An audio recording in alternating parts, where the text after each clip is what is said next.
ಇವತ್ತಿನ ಅದ್ಭುತ ವಿಡಿಯೋಗೆ ನಿಮ್ಮೆಲ್ಲರಿಗೂ ಆತ್ಮೀಯ ಸ್ವಾಗತ. ಫ್ರೆಂಡ್ಸ್, ಕಾರ್ತಿಕ ಮಾಸವು ಹಿಂದೂ ಸಂಪ್ರದಾಯದಲ್ಲಿ ಅತ್ಯಂತ ಪವಿತ್ರವಾದ ಮಾಸಗಳಲ್ಲಿ ಒಂದಾಗಿದೆ. ಈ ಮಾಸಕ್ಕಿರುವ ಪ್ರಾಮುಖ್ಯತೆಯು ಅಷ್ಟಿಷ್ಟಲ್ಲ, ಇದು ಸಾಕ್ಷಾತ್ ಆ ಶಿವಕೇಶವರಿಗೆ ಅತ್ಯಂತ ಪ್ರೀತಿ ಪಾತ್ರವಾದ ಮಾಸವಾಗಿದೆ. ಶಿವಕೇಶವರು ಮಾತ್ರವಲ್ಲದೆ ಮುಕ್ಕೋಟಿ ದೇವತೆಗಳು ಸಹ ಈ ಕಾರ್ತಿಕ ಮಾಸದಲ್ಲಿ ಭೂಮಿಯ ಮೇಲೆ ಸಂಚಾರ ಮಾಡುತ್ತಿರುತ್ತಾರೆ. ಆದರೆ ಇಂತಹ ಮಹಾಮಾನ್ವಿತವಾದ ಕಾರ್ತಿಕ ಮಾಸದಲ್ಲಿ ನಾವು ಮಾಡುವ ಪ್ರತಿಯೊಂದು ಕೆಲಸಕ್ಕೂ ಅಷ್ಟೇ ಫಲ ಸಿಗುತ್ತದೆ. ಒಳ್ಳೆ ಕೆಲಸಗಳನ್ನು ಮಾಡಿದರೆ ಒಳ್ಳೆಯ ಫಲಿತಾಂಶ ಬಂದ ಹಾಗೆಯೇ ತಿಳಿಯದೆ ಮಾಡುವ ತಪ್ಪುಗಳಿಗೂ ಅಷ್ಟೇ ತೀವ್ರವಾದ ದುಷ್ಪರಿಣಾಮಗಳನ್ನು ಎದುರಿಸಬೇಕಾಗುತ್ತದೆ. ಮುಖ್ಯವಾಗಿ ಪುಣ್ಯ ಸಂಪಾದಿಸಲು ಉದ್ದೇಶಿಸಿರುವ ಈ ಮಾಸದಲ್ಲಿ ಕೆಲವು ವಸ್ತುಗಳನ್ನು ಇತರರಿಗೆ ನೀಡುವುದರಿಂದ ಪುಣ್ಯದ ಮಾತು ಆಗಿರಲಿ, ಇರುವ ಸಂಪತ್ತು ಮತ್ತು ಸೌಭಾಗ್ಯವನ್ನು ನಮ್ಮ ಕೈಯಾರೆ ದೂರ ಮಾಡಿಕೊಂಡಂತೆ ಆಗುತ್ತದೆ. ಮಹಿಳೆಯರು ಈ ವಿಷಯದಲ್ಲಿ ಬಹಳ ಜಾಗರೂಕರಾಗಿರಬೇಕು. ಏಕೆಂದರೆ ಮನೆಯ ಮಹಾಲಕ್ಷ್ಮಿ ಮಹಿಳೆಯರೇ ಆಗಿದ್ದಾರೆ. ಅವರ ಕೈಯಿಂದ ಕೆಲವು ವಸ್ತುಗಳು ಮನೆಯಿಂದ ಹೊರಗೆ ಹೋದರೆ ಅದು ಸಾಕ್ಷಾತ್ ಲಕ್ಷ್ಮೀ ದೇವಿಯನ್ನು ಮನೆಯಿಂದ ಹೊರಗೆ ಕಳಿಸಿದಂತೆ ಆಗುತ್ತದೆ. ಅದರ ನಂತರ ಎಷ್ಟು ಕಷ್ಟಗಳನ್ನು ಪಡಬೇಕು, ಎಷ್ಟು ದಾರಿದ್ರ್ಯವನ್ನು ಅನುಭವಿಸಬೇಕು, ಅದು ಹೇಗೂ ಸಹ ನಿಲುಕುವುದಿಲ್ಲ. ಆದ್ದರಿಂದಲೇ ಕಾರ್ತಿಕ ಮಾಸದಲ್ಲಿ ಯಾರು ಎಷ್ಟೇ ಕೇಳಿದರೂ ಎಷ್ಟೇ ಬೇಡಿಕೊಂಡರೂ ಈ ಎರಡು ವಸ್ತುಗಳನ್ನು ಮಾತ್ರ ಖಂಡಿತವಾಗಿಯೂ ಕೊಡಬಾರದು. ಈ ವಸ್ತುಗಳನ್ನು ದಾನವಾಗಿ, ಸಾಲವಾಗಿ ಅಥವಾ ಕನಿಷ್ಠ ಕೈ ಸಾಲವಾಗಿಯೂ ಕೊಡಬಾರದು. ಹೀಗೆ ಕೊಟ್ಟರೆ ನಿಮ್ಮ ಮನೆಯಲ್ಲಿ ಹಣ ನಿಲ್ಲುವುದಿಲ್ಲ, ಸುಖ ಸಂತೋಷಗಳು ಇರುವುದಿಲ್ಲ. ಲಕ್ಷ್ಮೀ ದೇವಿಯು ನಿಮ್ಮ ಮನೆಯನ್ನು ಬಿಟ್ಟು ಹೋಗುತ್ತಾಳೆ. ಕೊನೆಗೆ ಭಿಕ್ಷೆ ಬೇಡುವ ಪರಿಸ್ಥಿತಿ ಬರುತ್ತದೆ ಎಂದು ನಮ್ಮ ಶಾಸ್ತ್ರಗಳು ಎಚ್ಚರಿಸುತ್ತವೆ. ಆದ್ದರಿಂದ ಫ್ರೆಂಡ್ಸ್, ನಾನು ಹೇಳುತ್ತಿರುವ ಮಾಹಿತಿಯನ್ನ ಗಮನವಿಟ್ಟು ಕೇಳಿ. ಅದಕ್ಕಿಂತ ಮೊದಲು ಈ ವಿಡಿಯೋಗೊಂದು ಲೈಕ್ ನೀಡಿ, ನಮ್ಮ ಚಾನೆಲ್ ಅನ್ನು ಸಬ್ಸ್ಕ್ರೈಬ್ ಮಾಡಿಕೊಳ್ಳಿ. ಕಮೆಂಟ್ ಬಾಕ್ಸ್ ಅಲ್ಲಿ ಓಂ ನಮಃ ಶಿವಾಯ ಎಂದು ಕಮೆಂಟ್ ಮಾಡುವ ಮೂಲಕ ನಿಮ್ಮ ಕೃತಜ್ಞತೆಗಳನ್ನು ತಿಳಿಸಿ. ನಮ್ಮ ಹಿರಿಯರು ನಮಗೆ ಅನೇಕ ಆಚಾರ ಸಂಪ್ರದಾಯಗಳನ್ನು ನೀಡಿದ್ದಾರೆ. ಅವುಗಳ ಹಿಂದೆ ಎಷ್ಟು ವೈಜ್ಞಾನಿಕ ಮತ್ತು ಆಧ್ಯಾತ್ಮಿಕ ರಹಸ್ಯಗಳು ಅಡಗಿರುತ್ತವೆ. ಕಾರ್ತಿಕ ಮಾಸದಲ್ಲಿ ದಾನ ಧರ್ಮಗಳಿಗೆ ವಿಶೇಷ ಪ್ರಾಮುಖ್ಯತೆ ಇದೆ. ಅನ್ನದಾನ, ವಸ್ತ್ರದಾನ, ದೀಪದಾನ ಮುಂತಾದವುಗಳನ್ನು ಮಾಡುವುದರಿಂದ ಅಷ್ಟೈಶ್ವರ್ಯಗಳು ಲಭಿಸುತ್ತವೆ ಎಂದು ನಮ್ಮ ಶಾಸ್ತ್ರಗಳು ಹೇಳುತ್ತವೆ. ಆದರೆ ದಾನ ಮಾಡುವುದಕ್ಕೂ ಕೆಲವು ನಿಯಮಗಳಿವೆ. ಕಂಡದ್ದನ್ನು ಕಂಡ ಸಮಯದಲ್ಲಿ ದಾನ ಮಾಡಬಾರದು. ಕೆಲವು ವಸ್ತುಗಳು ನಮ್ಮ ಮನೆಯ ಐಶ್ವರ್ಯಕ್ಕೆ ಮತ್ತು ಸೌಭಾಗ್ಯಕ್ಕೆ ಪ್ರತೀಕವಾಗಿರುತ್ತವೆ. ಅಂತ ವಸ್ತುಗಳನ್ನು ನಮ್ಮ ಕೈಯಾರೆ ಇತರರಿಗೆ ಕೊಟ್ಟರೆ ನಮ್ಮ ಮನೆಗೆ ಬರಬೇಕಾದ ಲಕ್ಷ್ಮಿಯನ್ನು ನಾವೇ ಬೇಡವೆಂದು ಕಳಿಸಿದಂತೆ ಆಗುತ್ತದೆ. ಈ ನಿಯಮವನ್ನು ಎಲ್ಲ ದಿನಗಳಲ್ಲೂ ಪಾಲಿಸಬೇಕಾಗಿದ್ದರೂ ಕಾರ್ತಿಕ ಮಾಸದಲ್ಲಿ ಇದರ ಪ್ರಭಾವ 100 ಪಟ್ಟು ಹೆಚ್ಚಾಗಿರುತ್ತದೆ. ಏಕೆಂದರೆ ಈ ಮಾಸದಲ್ಲಿ ದೇವತೆಗಳೆಲ್ಲರೂ ಭೂಮಿ ಮೇಲೆ ಸಂಚಾರ ಮಾಡುತ್ತಿರುತ್ತಾರೆ. ಈ ಪವಿತ್ರ ಮಾಸದಲ್ಲಿ ನಾವು ತಿಳಿದೋ ತಿಳಿಯದೇನೋ ಮಾಡುವ ಕೆಲವು ಸಣ್ಣ ತಪ್ಪುಗಳಿಂದ ನಾವು ಮಾಡಿದ ಪುಣ್ಯವೆಲ್ಲವೂ ನಾಶವಾಗುವುದಲ್ಲದೆ ತೀವ್ರವಾದ ಕಷ್ಟ ನಷ್ಟಗಳನ್ನು ಮತ್ತು ದಾರಿದ್ರ್ಯವನ್ನು ನಾವೇ ಆಹ್ವಾನ ಮಾಡಿದಂತೆ ಆಗುತ್ತದೆ. ಮುಖ್ಯವಾಗಿ ಮನೆಗೆ ದೀಪ ಹೆಣ್ಣು ಎನ್ನುತ್ತಾರೆ. ಒಂದು ಮನೆಯನ್ನು ಉನ್ನತ ಮಟ್ಟಕ್ಕೆ ಕೊಂಡೊಯ್ಯುವುದಾದರೂ, ಅದೇ ಮನೆಯನ್ನು ಪಾತಾಳಕ್ಕೆ ತಳ್ಳುವುದಾದರೂ ಆ ಮನೆಯ ಸ್ತ್ರೀಯ ಕೈಯಲ್ಲೇ ಇರುತ್ತದೆ. ಅದಕ್ಕಾಗಿಯೇ ಆಕೆಯನ್ನು ಗೃಹಲಕ್ಷ್ಮಿ ಎನ್ನುತ್ತಾರೆ. ಆ ಮನೆಯನ್ನು ಸರಿಪಡಿಸುವ ಜವಾಬ್ದಾರಿ, ಆ ಮನೆಯ ಸಿರಿ ಸಂಪತ್ತನ್ನು ಕಾಪಾಡುವ ಜವಾಬ್ದಾರಿ ಹೆಚ್ಚಾಗಿ ಆ ಮಹಿಳೆಯರ ಮೇಲೆ ಇರುತ್ತದೆ. ಆದ್ದರಿಂದ ಈ ಅತ್ಯಂತ ಪವಿತ್ರವಾದ ಕಾರ್ತಿಕ ಮಾಸದಲ್ಲಿ ಮಹಿಳೆಯರು ಕೆಲವು ವಿಷಯಗಳಲ್ಲಿ ಅತ್ಯಂತ ಜಾಗರೂಕತೆಯಿಂದ ಮತ್ತು ಎಚ್ಚರಿಕೆಯಿಂದ ವರ್ತಿಸಬೇಕು. ಶಾಸ್ತ್ರವು ಕೆಲವು ವಸ್ತುಗಳನ್ನು ನಮ್ಮ ಮನೆಯ ಐಶ್ವರ್ಯ ಮತ್ತು ಸೌಭಾಗ್ಯದ ಪ್ರತೀಕಗಳೆಂದು ಹೇಳುತ್ತದೆ. ಅಂತ ವಸ್ತುಗಳನ್ನು ಈ ಮಾಸದಲ್ಲಿ ಇತರರಿಗೆ ಸಾಲವಾಗಿ, ದಾನವಾಗಿ ಅಥವಾ ಕೈ ಸಾಲವಾಗಿಯೂ ಕೊಡಬಾರದು. ಒಂದು ವೇಳೆ ತಪ್ಪಾಗಿಯೂ ಈ ನಿಯಮವನ್ನು ಮೀರಿದರೆ ಸಾಕ್ಷಾತ್ ಶ್ರೀ ಮಹಾಲಕ್ಷ್ಮಿ ದೇವಿಯು ಆ ಮನೆಯ ಮೇಲೆ ಮುನಿಸಿಕೊಂಡು ಶಾಶ್ವತವಾಗಿ ಆ ಮನೆಯನ್ನು ತೊರೆದು ಹೋಗುತ್ತಾಳೆ. ಆ ಮನೆಯು ಧನ ಧಾನ್ಯಗಳನ್ನು ಕಳೆದುಕೊಂಡು ಕಳೆಗುಂದಿ ದಾರಿದ್ರ್ಯದಿಂದ ತುಂಬಿ ಹೋಗುತ್ತದೆ. ಕೊನೆಗೆ ಆ ಕುಟುಂಬದ ಸದಸ್ಯರು ಭಿಕ್ಷೆ ಬೇಡುವ ದೀನ ಸ್ಥಿತಿಗೆ ತಲುಪುತ್ತಾರೆ. ಹಾಗಾದರೆ ಕಾರ್ತಿಕ ಮಾಸದಲ್ಲಿ ಯಾರಿಗೂ ಕೊಡಬಾರದ ಆ ವಸ್ತುಗಳು ಯಾವುವು ಎಂದು ತಿಳಿದುಕೊಳ್ಳೋಣ ಬನ್ನಿ. ಮೊದಲನೆಯದಾಗಿ ಉಪ್ಪು. ಸಾಕ್ಷಾತ್ ಶ್ರೀ ಮಹಾಲಕ್ಷ್ಮಿಯ ಸ್ವರೂಪವಾಗಿದೆ. ದೇವತೆಗಳು ಮತ್ತು ರಾಕ್ಷಸರು ಅಮೃತಕ್ಕಾಗಿ ಕ್ಷೀರಸಾಗರ ಮಥನ ಮಾಡುವಾಗ ಆ ಸಮುದ್ರ ಗರ್ಭದಿಂದ ಕಾಮಧೇನು, ಕಲ್ಪವೃಕ್ಷ, ಐರಾವತದ ಜೊತೆಗೆ ಶ್ರೀ ಮಹಾಲಕ್ಷ್ಮಿ ದೇವಿ ಉದ್ಭವಿಸಿದಳು. ಸಮುದ್ರನ ಮಗಳಾದ ಕಾರಣ ಲಕ್ಷ್ಮೀ ದೇವಿಗೆ ಉಪ್ಪೆಂದರೆ ಎಲ್ಲಿಲ್ಲದ ಪ್ರೀತಿ. ಉಪ್ಪು ಇರುವ ಜಾಗದಲ್ಲಿ ಆಕೆ ಸ್ಥಿರವಾಗಿ ನೆಲೆಸುತ್ತಾಳೆ. ನಮ್ಮ ಮನೆಯ ಅಡುಗೆ ಮನೆಯಲ್ಲಿ ಉಪ್ಪಿನ ಡಬ್ಬು ತುಂಬಿದ್ದರೆ ಸಾಕ್ಷಾತ್ ಲಕ್ಷ್ಮೀ ದೇವಿ ನಮ್ಮ ಮನೆಯಲ್ಲಿ ಸ್ಥಿರವಾಗಿದ್ದಾಳೆ ಎಂದು ಅರ್ಥ. ಅದಕ್ಕಾಗಿಯೇ ನಮ್ಮ ಹಿರಿಯರು ಉಪ್ಪನ್ನು ಎಂದಿಗೂ ಕೆಳಗೆ ಚೆಲ್ಲಬಾರದು, ಕಾಲಿನಿಂದ ತುಳಿಯಬಾರದು ಮತ್ತು ಉಪ್ಪನ್ನು ನೇರವಾಗಿ ಕೈಗೆ ಕೊಡಬಾರದು, ಒಂದು ಪಾತ್ರೆಯಲ್ಲಿ ಹಾಕಿ ಕೊಡಬೇಕು ಎಂದು ಹೇಳುತ್ತಾರೆ. ಅಂತ ಮಹಾಲಕ್ಷ್ಮಿ ಸ್ವರೂಪವಾದ ಉಪ್ಪನ್ನು ಕಾರ್ತಿಕ ಮಾಸದಲ್ಲಿ ಇತರರಿಗೆ ಸಾಲವಾಗಿ ಅಥವಾ ಕೈ ಸಾಲವಾಗಿ ನೀಡುವುದು ಮಹಾಪಾಪ. ಅತ್ಯಂತ ಪವಿತ್ರವಾದ ಕಾರ್ತಿಕ ಮಾಸದಲ್ಲಿ ಸಂಜೆ ಸಂಧ್ಯಾ ಸಮಯದಲ್ಲಿ ಅಥವಾ ಹಗಲಿನಲ್ಲಾದರೂ ಉಪ್ಪನ್ನು ಯಾರಿಗೂ ಕೊಡಬಾರದು. ಪಕ್ಕದ ಮನೆಯವರು, ಸಂಬಂಧಿಕರು ಎಷ್ಟೇ ಆಪ್ತರಾಗಿದ್ದರೂ ಬಂದು ಸ್ವಲ್ಪ ಉಪ್ಪು ಕೊಡ್ತೀರಾ ಎಂದು ಎಷ್ಟೇ ಬೇಡಿಕೊಂಡರೂ ಕ್ಷಮಿಸಿ, ನಾವು ಕಾರ್ತಿಕ ಮಾಸದಲ್ಲಿ ಉಪ್ಪು ಕೊಡಬಾರದು, ಬೇಕಾದರೆ ನಾನು ಅಂಗಡಿಯಿಂದ ತರಿಸಿ ಕೊಡುತ್ತೇನೆ ಎಂದು ಮರ್ಯಾದೆಯಿಂದ ಹೇಳಿ ಕಳಿಸಿ. ಅದನ್ನು ಬಿಟ್ಟು ನಮ್ಮ ಮನೆಯ ಐಶ್ವರ್ಯವನ್ನು ನಮ್ಮ ಕೈಯಿಂದಲೇ ಅವರಿಗೆ ದಾರಿ ಎರೆಯಬಾರದು. ಹಾಗೆ ಮಾಡಿದರೆ ನಮ್ಮ ಮನೆಯ ಸಿರಿ ಸಂಪತ್ತು ನಿಧಾನವಾಗಿ ಕರಗಲು ಪ್ರಾರಂಭವಾಗುತ್ತದೆ, ಧನ ನಷ್ಟ ಉಂಟಾಗುತ್ತದೆ, ವ್ಯಾಪಾರದಲ್ಲಿ ನಷ್ಟ, ಉದ್ಯೋಗದಲ್ಲಿ ತೊಂದರೆಗಳು ಮತ್ತು ಅನಾವಶ್ಯಕ ಖರ್ಚುಗಳು ಹೆಚ್ಚಾಗಿ ಆರ್ಥಿಕ ತೊಂದರೆಗಳು ಸುತ್ತಿಕೊಳ್ಳುತ್ತವೆ. ಇನ್ನು ಎರಡನೇ ವಸ್ತು ಎಣ್ಣೆ. ಕಾರ್ತಿಕ ಮಾಸವೆಂದರೆ ದೀಪಗಳಿಗೆ ಪ್ರಸಿದ್ಧಿ. ಈ ಮಾಸವಿಡೀ ದೀಪಾರಾಧನೆ ಮಾಡುವುದರಿಂದ ಸರ್ವ ಪಾಪಗಳು ತೊಲಗಿ ಹೋಗಿ ಇಹಲೋಕದಲ್ಲಿ ಸುಖ ಸಂತೋಷಗಳು ಮತ್ತು ಪರಲೋಕದಲ್ಲಿ ಉತ್ತಮ ಗತಿ ಲಭಿಸುತ್ತದೆ. ದೀಪದ ಜ್ಯೋತಿಯು ಪರಬ್ರಹ್ಮ ಸ್ವರೂಪವಾಗಿದೆ. ಬೆಳಗಿಸಲು ಎಣ್ಣೆ ಅತ್ಯಂತ ಅವಶ್ಯಕ. ಎಣ್ಣೆ ಕತ್ತಲೆಯನ್ನು ಓಡಿಸಿ ಬೆಳಕನ್ನು ನೀಡುತ್ತದೆ. ಅಂದರೆ ನಮ್ಮ ಜೀವನದಲ್ಲಿರುವ ಅಜ್ಞಾನ ಎಂಬ ಕತ್ತಲೆಯನ್ನು, ದಾರಿದ್ರ್ಯ ಎಂಬ ಕತ್ತಲೆಯನ್ನು ತೊಲಗಿಸಿ ಜ್ಞಾನ ಎಂಬ ಬೆಳಕನ್ನು, ಐಶ್ವರ್ಯ ಎಂಬ ಬೆಳಕನ್ನು ಕೊಡುತ್ತದೆ. ಅಷ್ಟೇ ಅಲ್ಲ, ಎಣ್ಣೆ ಶನೀಶ್ವರನ ಪ್ರತೀಕ. ಅಂತ ಎಣ್ಣೆಯನ್ನು, ಅಂದರೆ ನಾವು ಅಡುಗೆಗೆ ಬಳಸುವ ಎಣ್ಣೆಯನ್ನಾಗಲಿ ಅಥವಾ ದೀಪಾರಾಧನೆಗೆ ಬಳಸುವ ಎಣ್ಣೆಯನ್ನಾಗಲಿ ಇತರರಿಗೆ ದಾನವಾಗಿ ಅಥವಾ ಸಾಲವಾಗಿ ಕೊಡಬಾರದು. ಹೀಗೆ ಕೊಟ್ಟರೆ ನಮ್ಮ ಮನೆಯಲ್ಲಿ ಬೆಳಗಬೇಕಾದ ದೀಪವನ್ನು, ನಮ್ಮ ಜೀವನದಲ್ಲಿ ಪ್ರಸರಿಸಬೇಕಾದ ಬೆಳಕನ್ನು, ನಮ್ಮ ಅದೃಷ್ಟವನ್ನು ನಾವೇ ಇತರರಿಗೆ ಕೊಟ್ಟಂತೆ ಆಗುತ್ತದೆ. ಇದರಿಂದ ಶನಿ ಭಗವಾನನ ವಕ್ರ ದೃಷ್ಟಿ ನಮ್ಮ ಮೇಲೆ ಬಿದ್ದು ಮಾಡದ ತಪ್ಪಿಗೆ ಶಿಕ್ಷೆ ಅನುಭವಿಸಬಹುದು.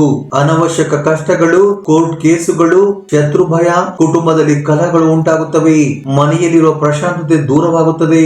ಅದಕ್ಕಾಗಿಯೇ ಕಾರ್ತಿಕ ಮಾಸದಲ್ಲಿ ಎಣ್ಣೆಯನ್ನು ಯಾರಿಗೂ ಕೊಡಬೇಡಿ. ಶನಿಗೆ ದಾನ ಮಾಡಬೇಕೆಂದರೆ ಹೊಸ ಎಣ್ಣೆ ಪ್ಯಾಕೆಟ್ ತಂದು ಶನಿ ದೇವಾಲಯದಲ್ಲಿ ದಾನ ಮಾಡಬೇಕು.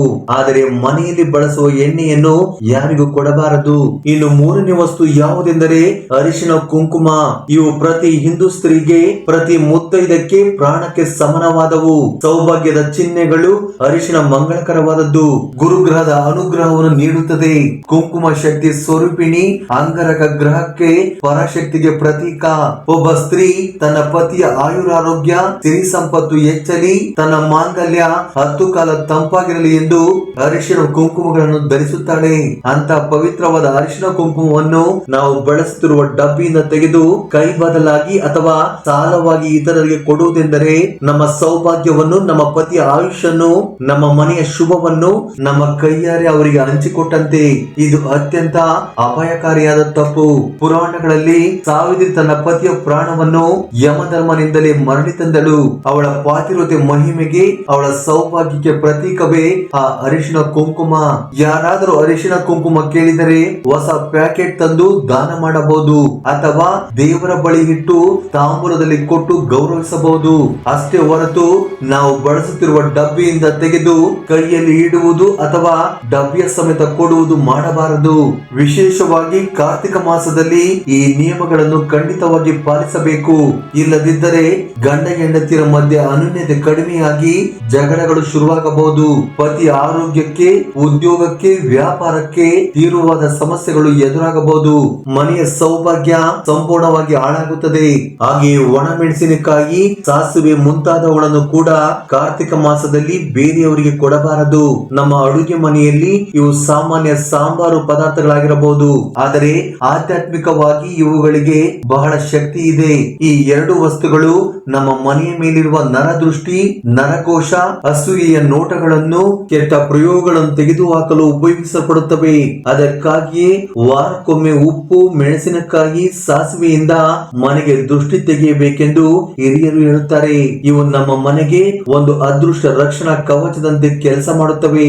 ಅಂತ ಶಕ್ತಿಶಾಲಿಯಾದ ವಸ್ತುಗಳನ್ನು ನಾವು ಇತರರಿಗೆ ಕೊಟ್ಟರೆ ನಮ್ಮ ಮನೆಯ ರಕ್ಷಣಾ ಕವಚವನ್ನು ನಾವೇ ಸ್ವತಃ ತೆಗೆದು ಶತ್ರುಗಳಿಗೆ ದಾರಿ ಮಾಡಿಕೊಟ್ಟಂತೆ ಆಗುತ್ತದೆ. ಇದರಿಂದ ನಮ್ಮ ಮನೆಯೊಳಗೆ ಕೆಟ್ಟ ಶಕ್ತಿಗಳು, ನಕಾರಾತ್ಮಕ ಶಕ್ತಿಗಳು ಸುಲಭವಾಗಿ ಪ್ರವೇಶ ಮಾಡುತ್ತವೆ. ಮನೆಯಲ್ಲಿ ಆಗಾಗ ಅನಾರೋಗ್ಯ ಸಮಸ್ಯೆಗಳು, ಮಕ್ಕಳಿಗೆ ಓದಿನಲ್ಲಿ ಹಿನ್ನಡೆ, ಎಷ್ಟೇ ಸಂಪಾದಿಸಲು ಪ್ರಯೋಜನವಿಲ್ಲದಿರುವುದು, ಮನೆಯಲ್ಲಿ ಯಾವಾಗಲೂ ಒಂದು ರೀತಿಯ ಅಶಾಂತಿ, ಕಿರಿಕಿರಿ ನೆಲೆಸಿರುವುದು ನಡೆಯುತ್ತದೆ. ಅದಕ್ಕಾಗಿಯೇ ಈ ಸಾಂಬಾರು ಸಾಮಾನುಗಳನ್ನು, ಮುಖ್ಯವಾಗಿ ಮೆಣಸಿನಕಾಯಿ ಮತ್ತು ಸಾಸಿವೆಯನ್ನು ಕಾರ್ತಿಕ ಮಾಸದಲ್ಲಿ ಯಾರಿಗೂ ಕೈ ಬದಲಾಗಿ ಕೊಡಬಾರದು. ಹಾಗೆ ಹಾಲು ಮೊಸರನ್ನು ಕೂಡ ಕಾರ್ತಿಕ ಮಾಸದಲ್ಲಿ ಯಾರಿಗೂ ಕೊಡಬಾರದು.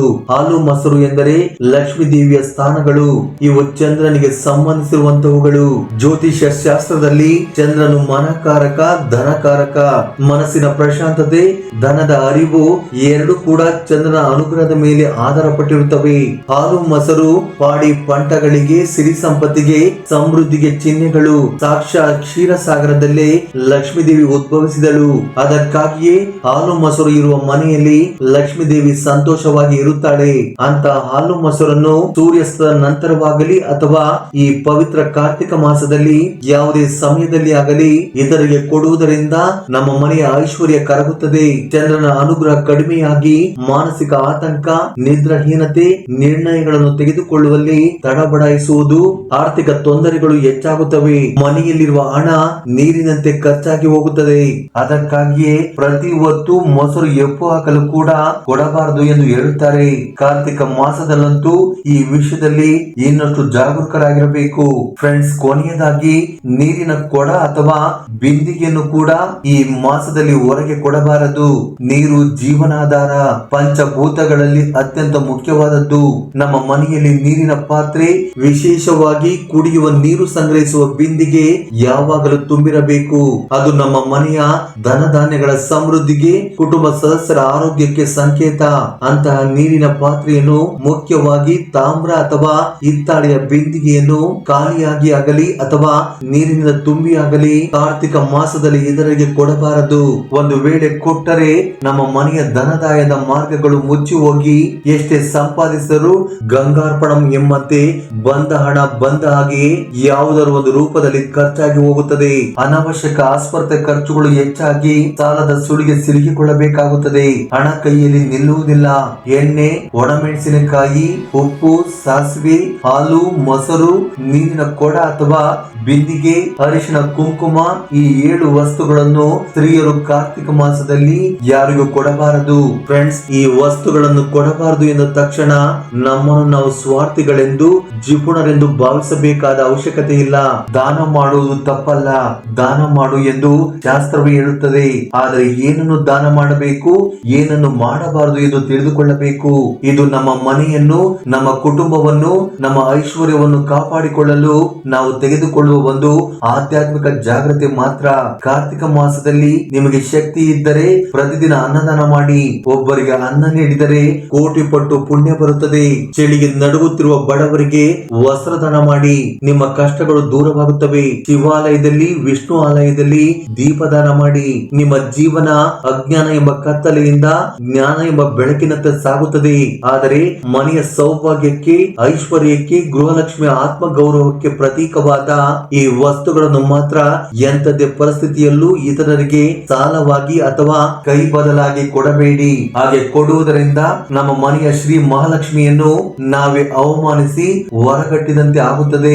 ಅದರ ಪರಿಣಾಮ ಬಹಳ ಭಯಂಕರವಾಗಿ ಇರುತ್ತದೆ. ಮೊದಲು ಧನ ಹೋಗುತ್ತದೆ, ನಂತರ ಮನೆಯ ಪ್ರಶಾಂತತೆ ಹೋಗುತ್ತದೆ, ಆ ನಂತರ ಮನುಷ್ಯರ ನಡುವಿನ ಬಂಧಗಳು ಹಾಳಾಗುತ್ತವೆ, ಆರೋಗ್ಯ ಹದಗೆಡುತ್ತದೆ, ಕೊನೆಗೆ ಎಲ್ಲವನ್ನು ಕಳೆದುಕೊಂಡು ಸಮಾಜದಲ್ಲಿ ತಲೆ ಎತ್ತಲಾಗದ ಸ್ಥಿತಿಗೆ, ದಿಕ್ಕಿಲ್ಲದ ದೌರ್ಭಾಗ್ಯದ ಸ್ಥಿತಿಗೆ ತಲುಪುವ ಅಪಾಯವಿದೆ. ಇದು ಎದುರಿಸಲು ಹೇಳುತ್ತಿರುವ ಮಾತಲ್ಲ. ನಮ್ಮ ಪೂರ್ವಜರು ತಮ್ಮ ಅನುಭವದಿಂದ, ದಿವ್ಯ ದೃಷ್ಟಿಯಿಂದ ನಮ್ಮ ಒಳಿತಿಗಾಗಿಯೇ ನೀಡಿರುವ ಅಮೂಲ್ಯವಾದ ಎಚ್ಚರಿಕೆ.